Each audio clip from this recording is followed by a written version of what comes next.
गिबियावनो जोङो गासिबो मिडिया पार्सनफोरखौ जोङो बरायबाय।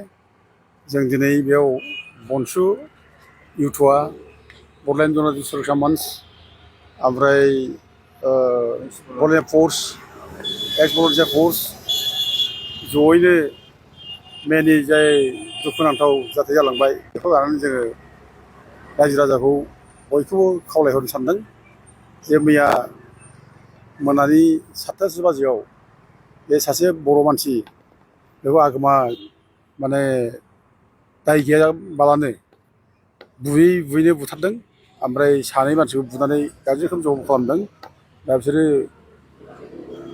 बेसरगाव मेडिकेल कलेजाव दा एडमिट जानानै दङ। बिसोरबो खोब गोब्राब अबस्थायावनो दङ।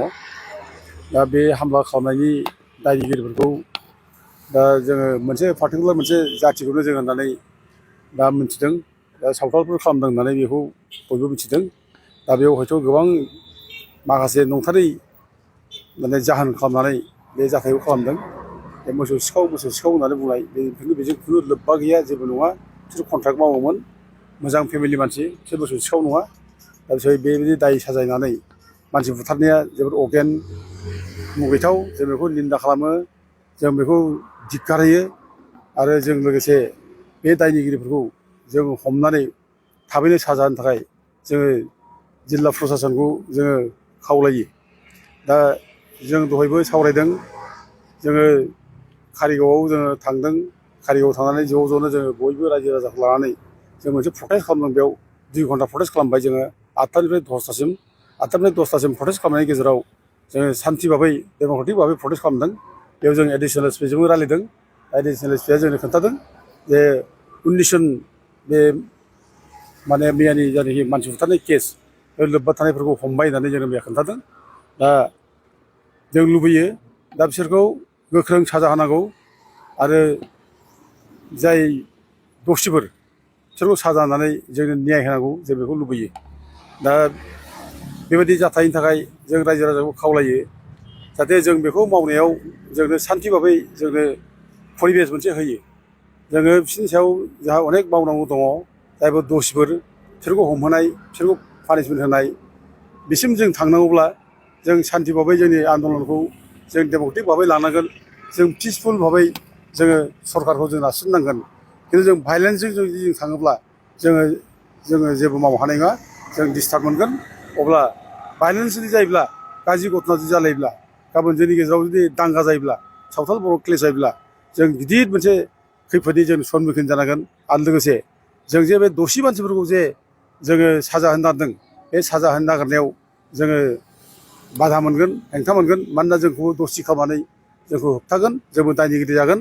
आरो दायनिगिरि जानानै जोंखौ बयबो दुनियानि मानसिया जोंखौ निन्दा खालामगोन। मोनसे घटनानि थाखाय जाथि गथ' मोनसे क्लेशजों लांनो नाङामोन, बिदि मोनसे बाथ्रा फैगोन। बेनिखायनो जोङो जाथि गथ' खुनुदिन क्लेश लांनो नाङा। जों जाथि गथ' जोङो माने हांगामा जों खालामनो नाङा। जोङो मोनसे जाथाय जाबाय जेब्ला जोङो बिग्रायबाय, जों दुखु फोरमायबाय, जों आन्दलन खालामबाय, डेम'क्रेटिक भाबै जों होस्रिखावबाय। दा जों बिनि माने जायनाखि एक्सननि बेब'स्था, बे एक्सननि बेब'स्थाखौ जों डेम'क्रेटिक भाबैनो जों सरकारखौ नारसिनगोन, सरकारखौ प्रेसार होगोन। जों इतिमयधे जोङो दा जोङो प्रेस मिडियाबो जों खालामनायनि उनाव जोङो डिसिनाव जों दा मेम'रेन्डाम हैसिगोन। आरो लोगोसे जोङो सानदों बे मेम'रेन्डामाव जोंहा गोबां उल्लेख खालामनांगौ दं। दा जों अनेक कमप्लेन मोनो, अनेक रिपर्ट मोनो जे दिनै माने माखासे उग्रबादि सावथालफ्रा जोंनि निरिह बर'फोरनि सायाव माने एसे दाय नागिरनानै फिसा दायावनो जोंखौ आक्रमन खालामनाय, गाग्लोबनाय, जों बे खबरखौ जों मोनबाय थायो, मिथियो। आरो बिसोर जेब्लाबो सजाग, बिसोर एसेयावनो जोंखौ सब समाय एटाक खालामनो नागिरबाय थानाय जों नुबाय थायो। जाहाथे बे रोखोम जाया, जों बेखौ डिस्ट्रिक्ट एडमिनिस्ट्रेसनाव जोङो रोखायैनो जों खावलायगोन। आरो लोगोसे बेजों लोगोसे माने हाग्रा ओनसोलफ्राव हाबनानै थानाय गोबां इलिगेल इनक्लुजार्स दङ, जायफ्रा बाहेरानिफ्राय फैनानै थाफैनाय, जायफ्रा बे जायगानि खुनु रावजों गोरोबा, भाषाजों हारिमुजों गोरोबा, बिसोरो बाहेरानि माने भाषा रायज्लायग्रा। दा गथिखे बेबायदि मानसिफोरखौ जोङो माने आइडेन्टिफाइ खालामनांगौ, सिनाक्थ' खालामनांगौ। आरो सिनाक्थ' खालामनानै बिसोरखौ जोङो दिहुननानै हरनांगौ, जों बेखौ खावलायो।